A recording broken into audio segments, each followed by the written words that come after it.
Ramona went wild. She called Bravo. I told this story before.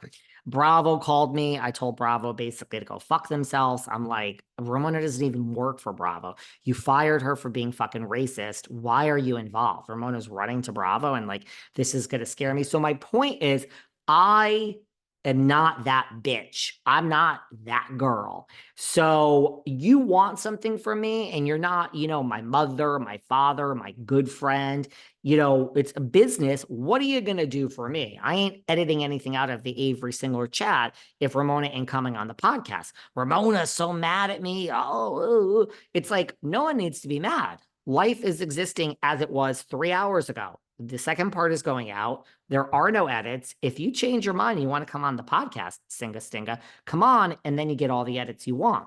Short of that, I'm not that bitch. I'm not like the whipping boy. We all know there are podcasts out there in the Bravo world that get a call, take the episode down. We're upset. And then the little, pansies stick their tail up their asshole and they run and they take an episode down.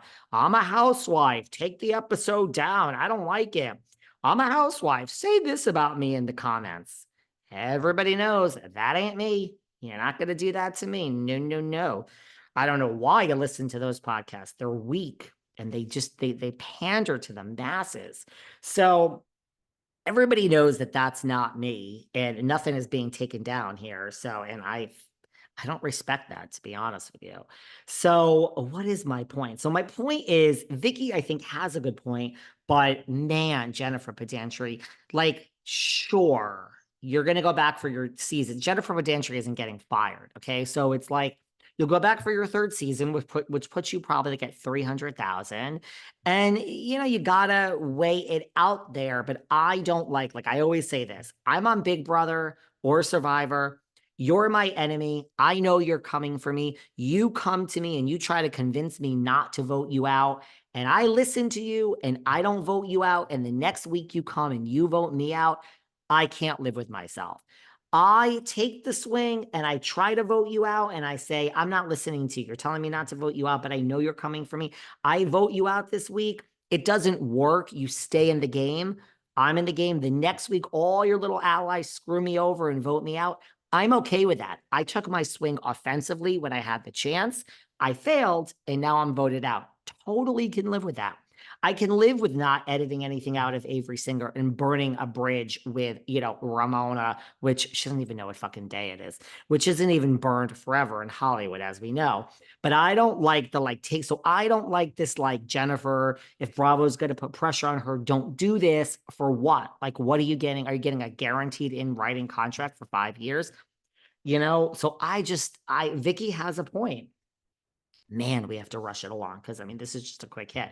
But you see what I'm saying? Vicki then says she doesn't think Housewives has to get this dark to be here. Here she goes again. Vicki, this is the job. I agree. We don't have to get dark like Teresa and Melissa and all of this, but Vicki wants a show. Vicki has this point and it's 1% true. She wants a show where we talk about women's business and women's empowerment and housewives. And even Andy says, isn't it supposed to be a group of friends? And yeah, but that ship has sailed. So we don't want dark and toxic like, Teresa and Melissa, but there's a big in between. So what Vicki's talking about is she's in her own world. We're not going to have a show that exists with kumbaya moments and braiding Alexis's hair next season. Okay.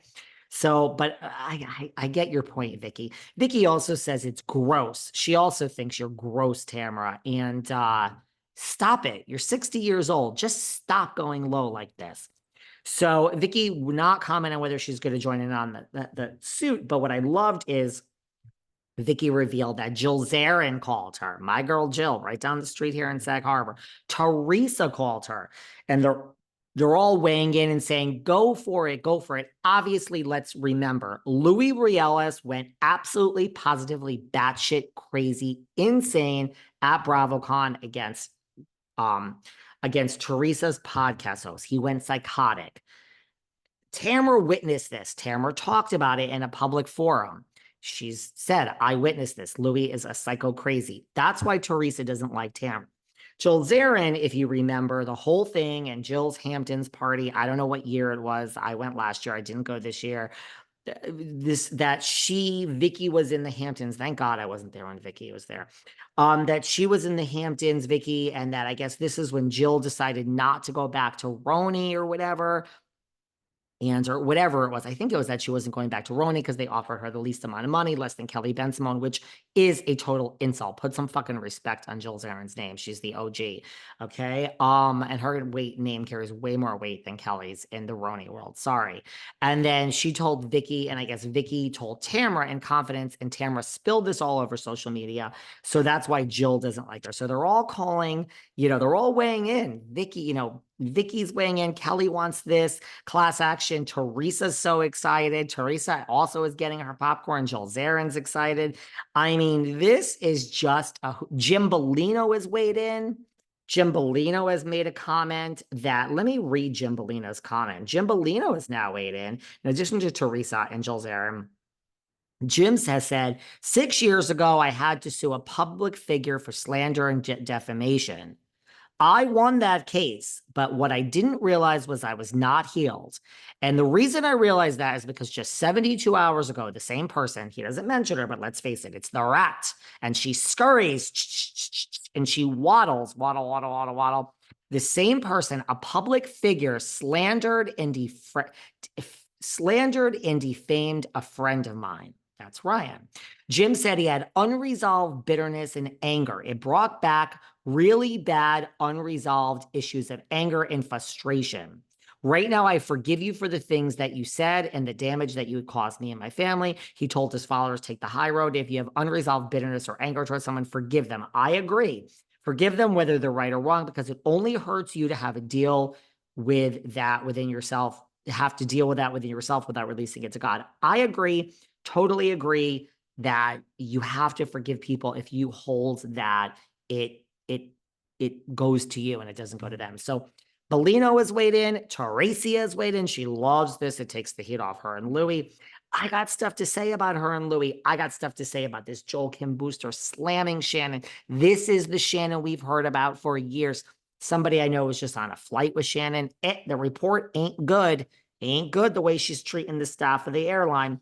We got all that coming up. Do we want to do 3 quick hits in the afternoon? Now we do 2. That means I'd be doing 10 shows. I mean, come on, guys.